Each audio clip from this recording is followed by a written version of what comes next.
ശ്രീനാരായണ ഗുരു ജയന്തി ആഘോഷം നടത്താൻ ഒബിസി മോർച്ചയെ ഏൽപ്പിച്ച ബിജെപി നേതൃത്വത്തെ വിമർശിച്ച് ടി.പി. സെൻകുമാർ രംഗത്ത്.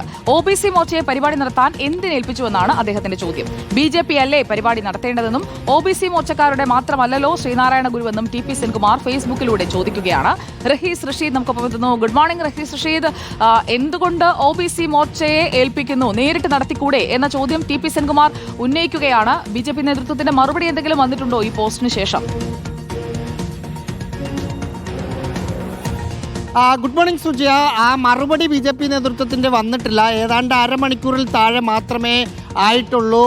മുൻ DGP കൂടിയായ ടി.പി. സെൻകുമാറിൻ്റെ ഫേസ്ബുക്ക് പോസ്റ്റ് വന്നിട്ട്. അദ്ദേഹത്തിൻ്റെ ഫേസ്ബുക്ക് പോസ്റ്റ് വായിച്ചാൽ ഒറ്റയടിക്ക് നമ്മളിപ്പോൾ വാർത്തയിൽ പറഞ്ഞ തരത്തിലുള്ള ഒരു കാര്യമില്ല. പകരം അതിലെന്തോ ഒരു പ്രശ്നമുണ്ട് എന്ന് തോന്നും. അങ്ങനെയാണ് അദ്ദേഹത്തെ ഫോണിൽ വിളിച്ചത്.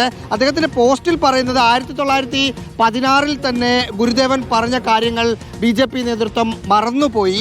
നാം ഒരു വർഗത്തിൻ്റെ മാത്രം ആളല്ല എന്ന് ഗുരുദേവൻ പറഞ്ഞത് നിങ്ങൾക്കറിയില്ലേ എന്നതാണ് ഫേസ്ബുക്ക് പോസ്റ്റ്. അവിടെയും ഇവിടെയും തൊടാതെയുള്ള ഒരു പോസ്റ്റായിരുന്നു. അദ്ദേഹത്തെ ഞാൻ ഉടനെ ഫോണിൽ വിളിച്ചു. ഫോണിൽ വിളിച്ചപ്പോഴാണ് അദ്ദേഹം അതിലൊരു ക്ലാരിറ്റി തന്നത്.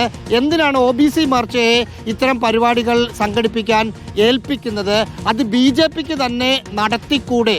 ഞാനൊരു ഏതെങ്കിലും മോർച്ചയുടെയോ അല്ലെങ്കിൽ ഏതെങ്കിലും കാറ്റഗറിയിലുള്ള ആളല്ല എന്ന് ഗുരുദേവൻ പറഞ്ഞത് ഇവർക്കാർക്കും അറിയില്ലേ എന്നതാണ് പോസ്റ്റ് കൊണ്ട് ഞാൻ ഉദ്ദേശിച്ചത് എന്നാണ് അദ്ദേഹം പറഞ്ഞത്. ബി.ജെ.പിയുടെ എറണാകുളം നോർത്ത് കമ്മിറ്റിയാണ് പരിപാടി സംഘടിപ്പിച്ചിരിക്കുന്നത്. കോർ കമ്മിറ്റി അംഗം AN രാധാകൃഷ്ണൻ ഉദ്ഘാടനം ചെയ്യുന്നു. ഇനി സ്വാഭാവികമായും സുജയ ചോദിച്ച പോലെ സംസ്ഥാന നേതൃത്വമോ അല്ലെങ്കിൽ ജില്ലാ നേതൃത്വത്തിനെങ്കിലും ഇതിന് എന്താണ് മറുപടി പറയാനുള്ളത് എന്ന് നമുക്ക് അടുത്ത മണിക്കൂറുകളിൽ നോക്കേണ്ടി വരും സുജയ. അതാണ് അതിന്റെ മറുപടി എന്താണെന്ന് അറിയണം. പ്രത്യേകിച്ചും ശ്രീനാരായണ ഗുരുവിനെ ചൊല്ലി പലതരത്തിൽ തർക്കങ്ങൾ വരാറുള്ളതാണ്. ഇത്തവണത്തെ തർക്കം എന്ന് പറഞ്ഞു കഴിഞ്ഞാൽ മുന്നണിക്കകത്താണ് ചോദ്യം ഉന്നയിച്ചിരിക്കുന്നത്. അപ്പോൾ ആ ചോദ്യത്തിനുള്ള മറുപടി എന്താണ് എന്നതായിരിക്കും ഇന്നൊരു പക്ഷേ ചർച്ചയാകാൻ പോകുന്ന രാഷ്ട്രീയ വിഷയം.